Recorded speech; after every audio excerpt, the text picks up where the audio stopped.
My name is G Bumpy 2000. I was wondering if you'd like to read some of Slappy's Nightmare with me. Well, I'm gonna read it anyway. Let's pick up where we left off. I dropped my bookmark. Stella, she mumbled groggily. Is that you? She waited a few seconds for an answer. Slappy froze, still crumpled on the floor, surrounded by fallen books. Georgia shut her eyes. Her head dropped softly back onto the pillow. Slappy let out a sigh of relief. He didn't like close calls. He pulled himself to his feet, straightened his bow tie, pulled down the cuffs of his sport jacket. One last glance at Georgia. She was sleeping, soundly again, dark hair falling all over her face. Slappy tiptoed to the door. He looked up and down the hall.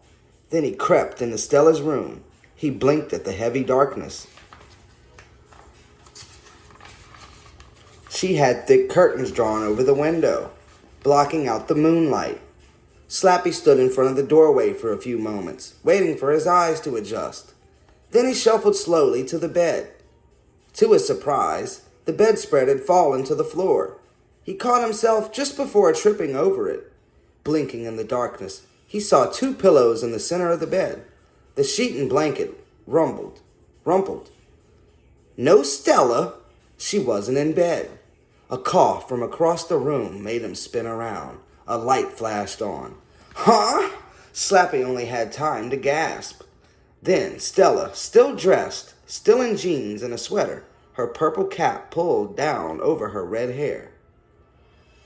Stella, still dressed, her eyes wide with fury, her mouth set in a furious scowl. Stella carrying a long-handed axe between both hands, the blade gleaming in the light from the ceiling, sparkling so brightly. The axe blade dazzling Slappy for a moment, freezing him in place, as if hypnotizing him. Stella came charging across the room. With a roar of fury, she raised the axe high. Slappy watched the blade float up like a glowing star, and then Stella roared again as she swung the blade down. Ah! Slappy opened his mouth in a howl of pain as the first swing sliced through his shoe, split his foot in two. He tried to squirm away, but he couldn't move. Beneath the cap, Stella's eyes bulged with fury as she raised the big axe again and brought it down on top of Slappy's head. Over his scream, he heard the crack, the ugly sound of wood splitting. The red lights flashed in front of him, brighter, brighter. The pain shot through his head, down his body. I'm gone, Slappy realized. I never stood a chance. Chapter 19. The flashing red lights grew brighter, then started to fade. Slappy blinked, his head throbbing with pain. He stared up at inky blackness, the blackness of death, he thought. But to his surprise, his eyes focused on a window, silvery moonlight washing across the floor.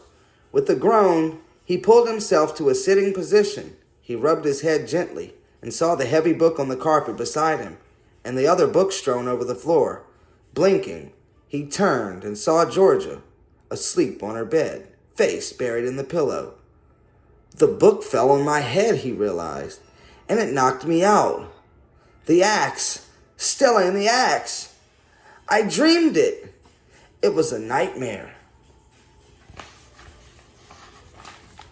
Of course I'm having horrifying dreams about that girl. She's keeping me from doing my good deeds. Only 4 days left. 4 days to do 3 good deeds. Or else, I really will be in complete darkness. Forever. The fact that he was only dreaming didn't cheer up Slappy. He still had a job to do. A deadly job. He shoved the heavy book aside and climbed unsteadily to his feet. He waited to gain his balance.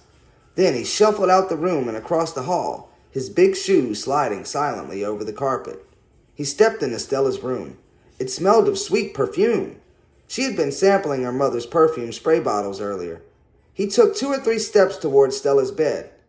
He didn't see the axe come down, but he felt the sharp, splitting pain explode in his head. before the darkness swallowed him. Slappy knew this time it was real. Chapter 20. He opened his eyes to the sound of 3 voices all screaming at once. Did you crack his head? I'm warning you, Stella. If you broke him... Stella, why did you take George's dummy? Why did you do this? Please tell me. He walked into my room. I swear it. I didn't take him. Sprawled on his back on the carpet, Slappy gazed around. It took him a long while to focus, to realize that he was in Stella's room. Turning his head slowly, he saw a long, slender object beside him on the rug, an aluminum baseball bat. Not an axe. Not an axe. Stella had beamed him with the metal baseball bat, and now Stella, Georgia, and their mom stood in the middle of the room, shouting at each other, gesturing wildly, arguing, all talking at once. You should have been asleep, Mrs. Boonshoff told Stella. Why were you awake? I wasn't, Stella wailed. I'm telling the truth. I heard a crash in George's room. It woke me up. I thought it was a burglar or something. I jumped out of bed and grabbed the baseball bat. Stella stared down at Slappy. Someone walked into my room, she continued shakily. I thought it was a burglar. Really, I swung the bat and knocked him down. And it was just a dummy.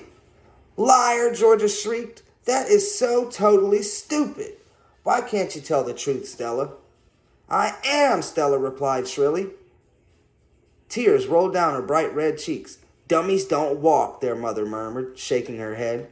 Tell the truth. You sneaked into my room, Georgia accused her sister. You pulled Slappy down from the high shelf. I deliberately put him up there so he'd be safe. But why won't anyone believe me, Stella screamed, sobbing. Why? She dove forward and grabbed Slappy off the floor. She held him in both hands and began shaking him. Why? Let go of him, Georgia cried. She grabbed Slappy's head and began to tug.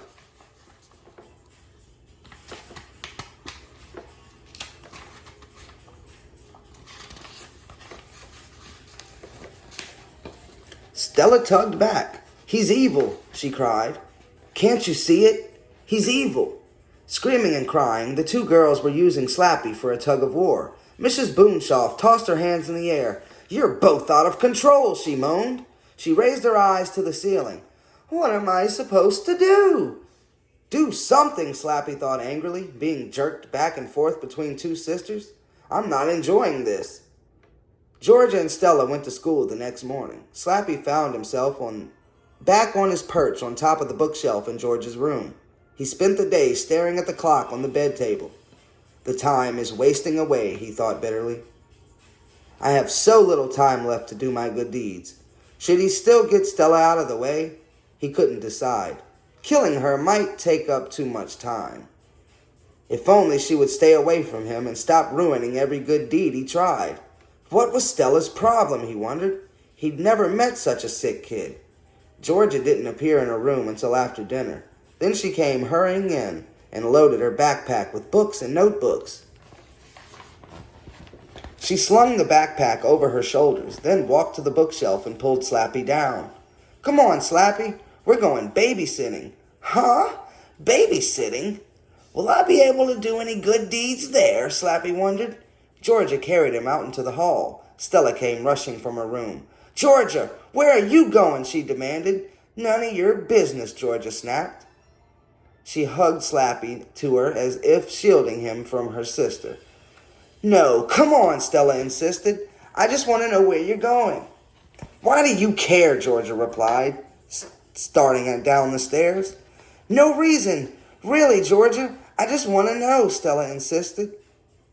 Babysitting for Robbie across the street, Georgia muttered.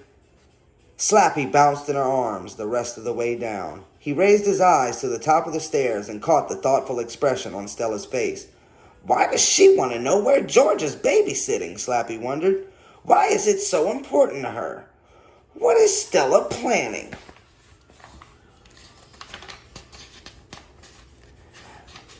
It looks like that'll be enough for this time. I hope there's a next time.